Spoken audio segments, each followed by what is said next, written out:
just finished watching a clip of our current FBI director, Kash Patel, on the Joe Rogan show, and he stated that the FBI rigged the 2020 election against President Trump.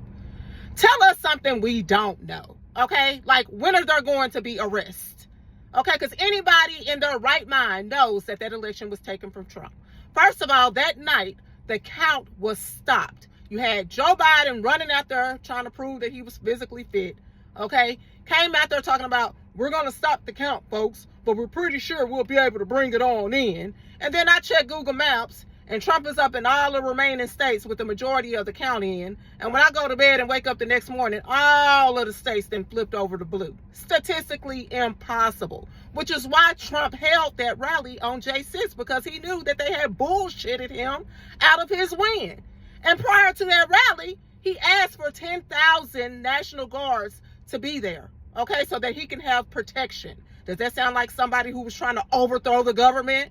Okay, and then his supporters were not armed. I wonder how you're going to overthrow this government without arms. At any rate, he asked the former Speaker of the House, Nancy Pelosi, and she denied because she had other plans.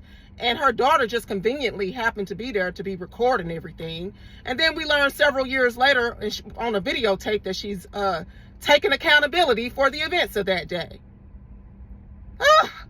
And then you had no courts that would hear any of his cases because, of course, the courts are bought and paid for. We've learned that with this immigration process.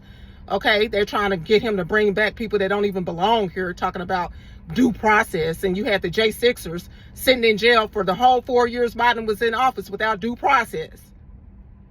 And I'm riding home from work one day, you guys. I see a billboard with a picture of Trump with his head down, because you know they always try to find a picture to go along with their narrative, with the letters, with the words, he lost. And I'm like, somebody actually paid for this shit off the highway, talking about he lost, really trying to convince people that he lost. The same people that was trying to convince us that Joe Biden was mentally and physically fit to serve, although you rarely saw him. The same people that ran that Russia collusion hoax, talking about Trump colluded with Russia to win, but then that was found to be false. Okay? Same people that's lied about everything. And then y'all wonder why we can give a damn about Trump's title as a felon, because the people that gave him that title were the same people that stole the election from him. Wake up.